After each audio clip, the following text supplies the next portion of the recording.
It is all team,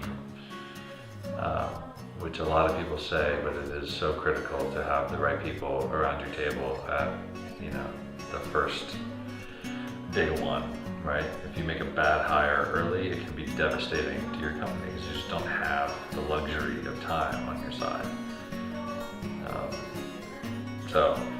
Oh, you're recording.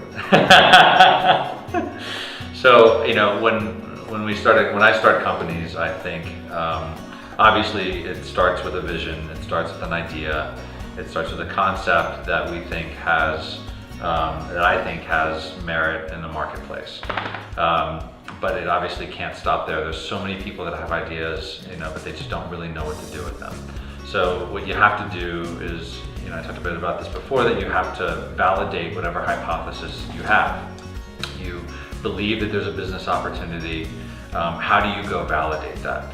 That may mean talking to lots of consumers. If it's a consumer product, it may mean talking to potential clients who you think would ultimately use your product if it's a business product or service, and understanding and not asking them whether they think your idea is a good one or not, because 9 times out of 10 people are going to tell you, oh yeah, that's a great idea, because people are afraid to tell you that your idea sucks.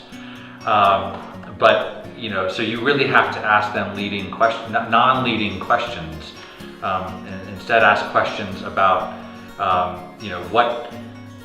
how they currently solve the problem that you're setting out to solve.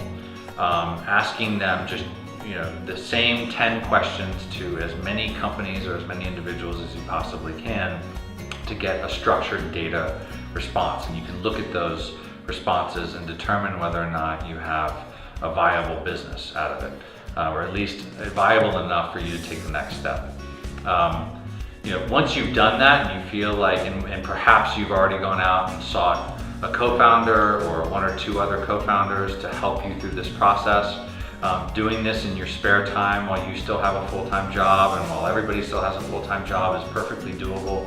You don't need to quit your job and go do this. You can validate all these things in your spare time.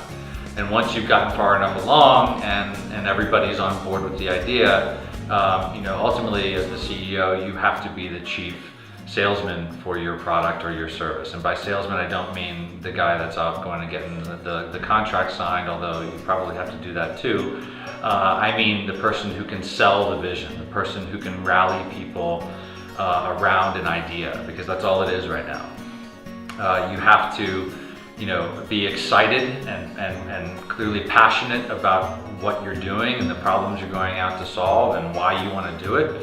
But you can't be so passionate and so that you're bullheaded and stubborn and unmoving when it comes to other people's ideas, because when it's a team, you ultimately have to, depending on the type of company that you want to run, when you're bringing on your co-founders, these are all people who need to have a vested interest in the company and the success, and you can't be the guy who's just telling everybody what to do and be a dictator.